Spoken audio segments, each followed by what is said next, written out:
जय हिंद साथी।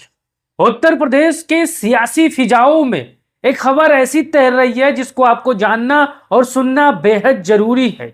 यह खबर है बसपा के पूर्व बड़े मुस्लिम नेता की।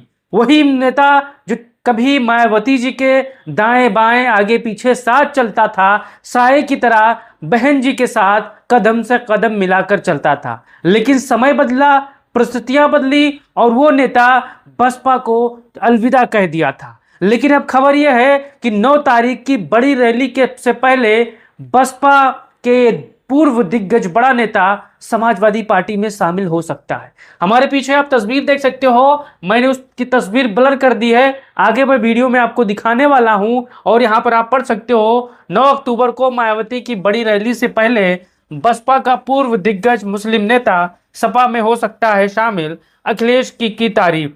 जैसा कि आपको पता है, उत्तर प्रदेश में समाजवादी पार्टी में बसपा के ऐसे लगभग दर्जन भर नेता मौजूद हैं और वो सब समाजवादी पार्टी के सिंबल से विधायक हैं, सांसद हैं।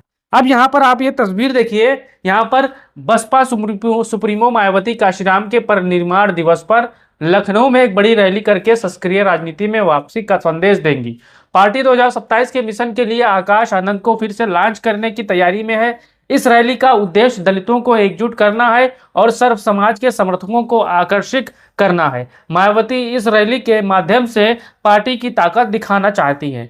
अब हमारे जितने भी सपा के साथी होंगे, बसपा के साथी होंगे, वो दिल पर हाथ रखकर बताइए कि मायावती जी अब देर से जागी हैं, क्योंकि अब बहुत देर हो चुका है।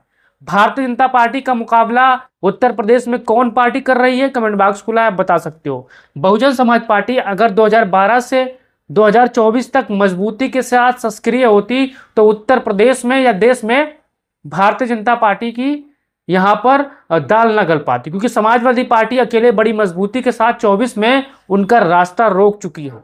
बहुजन समाज पार्टी को के बारे में आप जानते हो, को कहने की कोई दो राय नहीं है। अब यहाँ पर मैं इन दो चेहरों के मिलवाने वाला हूं। ये दो चेहरे रामाचल राजभर और इंद्रजीत सरोज।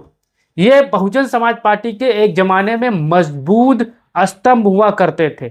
मायावती जी के मजबूत चेहरे हुआ करते थे। लेकिन जैसे देखा कि बसपा भाजपा के अंदर मिलकर काम कर रही है, तैसे इन सभी ने बसपा का साथ छोड़ दिया और समाजवादी पार्टी के साथ आ गए। और इनके बेटे बेटियां लगातार सपा से विधायक हैं, सांसद हैं। अब यहां पर बात उस शख्स की मैं करने वाला हूं। आप ये तस्वीर देख रहे हो, ये तस्वीर आप पहचान गए हो, ये बसपा के पूर्व मुस्लिम दिग्गज नेता हैं नसीमुद्दीन सिद्दीकी। ये बहुत ही जल्द जो खबरें निकल के सामने आ रही हैं सोशल मीडिया पर, इनके कुछ बयानात वायरल हो रहे हैं। वो बयानात क्या है मैं आपको पहले यहाँ पर दिखाई दे रहा हूँ। यहाँ पर पढ़ सकते हो, यहाँ पर विशाल लिखते हैं ये कि नसीमुद्दीन सिद्दीकी की क्या कहते हैं अखिलेश यादव के बारे में।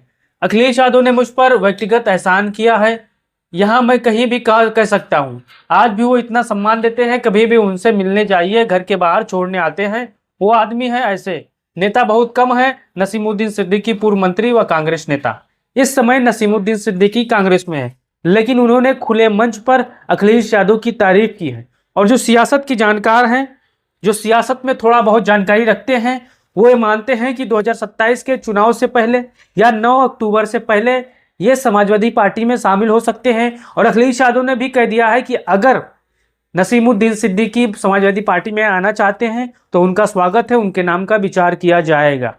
अब यहां पर आप बात चलिए, अगर नसीमुद्दीन सिद्दीकी समाजवादी पार्टी में शामिल होते हैं तो आप अपना राय दीजिए और बताइए क्या फायदा मिलेगा या नुकसान होगा।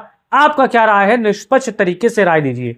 दरअसल आपको पता है कि मायावती जी इस समय 9 अक्टूबर की रैलियों की तैयारी में है और वो ये जनता को संदेश देना चाहती हैं कि मैं 2027 में मजबूती के साथ भाजपा से मुकाबला करूंगी। लेकिन उनके पास वोटर कितने प्रतिशत हैं, आप जाइए गूगल सर्च कर लीजिए कि 2012 से और 2024 यानी 25 तक उनके साथ कितने प्रतिशत वोट उनको चुनाव में मिला। क्लियर हो जाएगा कि कितने प्रतिशत जनता उनके साथ है। लेकिन वहीं दूसरी तरफ समाजवादी पार्टी आराम से बैठी हुई है, बसपा की रैली का इंतजार कर रही है। और यहां पर आपको एक राय देना है, बार बार आकाश आनंद को बसपा रिलॉन्च कर रही है। इससे क्या बसपा को फायदा होगा या नुकसान होगा?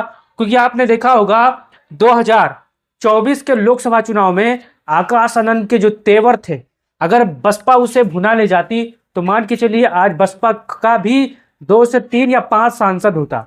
लेकिन दिल्ली के इशारे पर, दिल्ली सल्तनत के इशारे पर बहुजन समाज पार्टी ने आकाश आनंद, जो एक तेवरदार तेज तर्रार नेता थे, उनको बैठा दिया। इसलिए जो दलितों के बीच में संदेश चला गया कि बहुजन समाज पार्टी भाजपा की भी टीम है, और लगे हाथ समाजवादी पार्टी के पीडीए फार्मूले पर मजबूती के साथ वहां पर उनका साथ दिया और भारी मात्रा में 46 सांसद इंडिया गठबंधन के चुन कर आए। अब आपको अपना राय देना और बताना है कि आकाश आनंद को दोबारा लॉन्च करने से क्या बसपा को फायदा होगा, और क्या नसीमुद्दीन सिद्दीकी को समाजवादी पार्टी में लेने से सपा का फायदा होगा। ये 2 सवाल है, मैं आपके बीच में छोड़ रहा हूं। अपना राय दीजिए और बताइए कि इसमें क्या हो सकता है, क्या नहीं हो सकता है, क्योंकि 2027 का चुनाव हर पार्टी अभी से ही 2025-2026 से ही तैयारी शुरू कर दी है। राय दीजिए, वीडियो को शेयर करिए। जय हिंद साथियों।